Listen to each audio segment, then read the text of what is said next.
A man steps into a wide room as he sees it. Initially, he finds himself quite far from anything else. He walks to the center and looks around. There is a table to his left. He stops for a moment to admire it. A small table of white, delicate wood with gold leafing and beautifully crafted edges. His gaze moves on to a floor lamp he had not seen earlier, a little closer to him than the table, but to his right. The lamp is tall and a little precarious looking, but quite beautiful. As he turns around to see what else there is in this lovely little room, he notices his coat, long and heavy, swirls far from his body as he turns.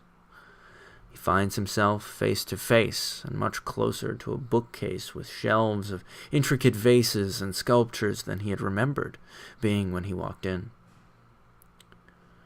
The shelves seemed to loom over him, somehow, even though he had just thought they were a long distance away. He craned his neck to see the top, but nearly lost his balance and had to spin to catch it. As he spun, his coat flicks the lamp, and it tips slightly. He grabs it and settles it, and then steps back for fear of knocking it over a second time, but as he does, he bumps into the table.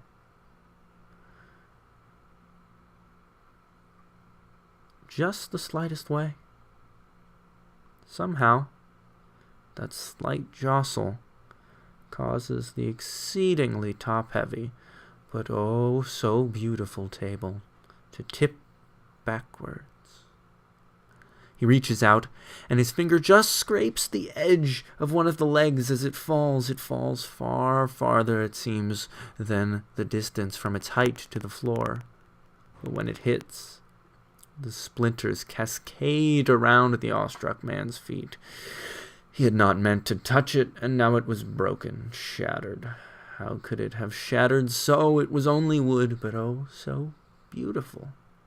Must things of such beauty always be fragile? He backs away from the tall, elegant lamp for fear of delivering the same fate of it, but in his haste tips one of the elegant little statues from his elbow.